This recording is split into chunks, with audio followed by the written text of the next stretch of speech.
দোতলায় উঠেই দুষ্কৃতী এই মূর্তি ভাঙে, যা নিয়ে জামতারা মঠের পক্ষ থেকে মঙ্গলবার থানায় অভিযোগও দায়ের করা হয়েছে।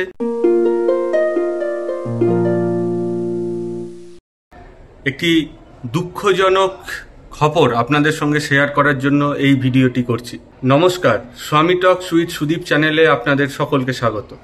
1921 সালে মহাপুরুষ মহারাজ অর্থাৎ স্বামী শিবানন্দজির নির্দেশনায় পশ্চিমবঙ্গের ঠিক পাশেই আসানসোল থেকে একটু গিয়েই জামতারা মঠ রয়েছে। এই জামতারা মঠের ঠাকুরের মূর্তি ভাঙল দুষ্কৃতীরা। চাঞ্চল্যকর এই ঘটনায় মর্মাহত রামকৃষ্ণ মঠ মিশনের ভাবানুরাগী থেকে ভক্তরা।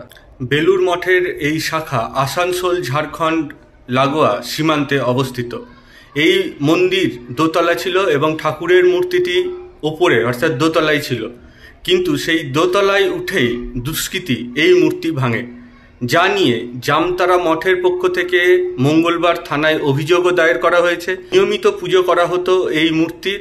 এই ঘটনার পর থেকে ভক্ত মহলে ব্যাপক ক্ষোভ ছড়িয়েছে। রামকৃষ্ণ মিশনের অভিযোগ পেয়ে মঠে আসেন জামতারা থানার ইন্সপেক্টর ইনচার্জ রাজেশ কুমার এবং এসডিপিও বিকাশ আনন্দ লাগুরি।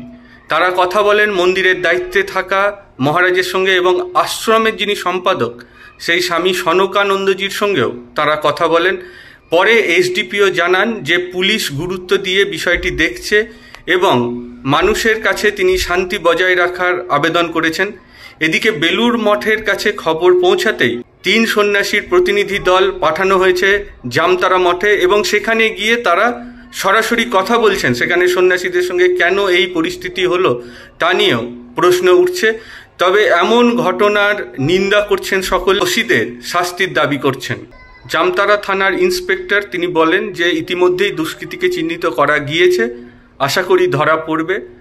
তবে তিনি আরও জানান যে রামকৃষ্ণদেবের মূর্তিটি ছিল দোতলায় এবং যারা এই কাজ করেছে মূর্তি কোথায় রয়েছে সেটি তাদের কাছে অজানা ছিল না। প্রসঙ্গত আপনাদের জেনে রাখা প্রয়োজন, 1921 সালে স্বামী শিবানন্দজির নির্দেশনায় এই মঠ শুরু হয়েছিল। এক মহৎ হৃদয় ভক্ত, তিনি কলকাতার বাসিন্দা ছিলেন।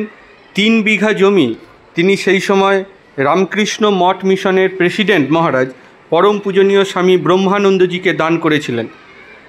সন্ন্যাসীরা অসুস্থ হলে জলবায়ু পরিবর্তনের জন্য যাতে তারা জামতারায় এসে বিশ্রাম নিতে পারেন এবং শরীর সুস্থ করতে পারেন, এই ছিল তার উদ্দেশ্য।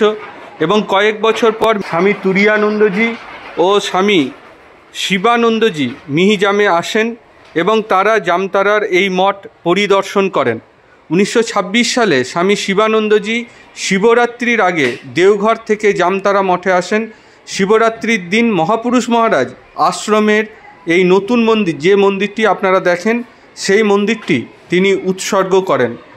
শিবানন্দজি এই আশ্রমের প্রাথমিক যুগে বলেছিলেন যে কচ্ছপের পিঠের মতো এই স্থান ধ্যান এবং উপাসনার জন্য অনুকূল।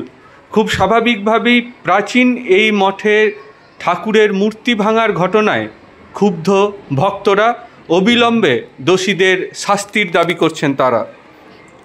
ভিডিওটি শেয়ার করার অনুরোধ থাকলো। কেমন লাগলো এই ভিডিও মন্তব্য করুন কমেন্ট বক্সে।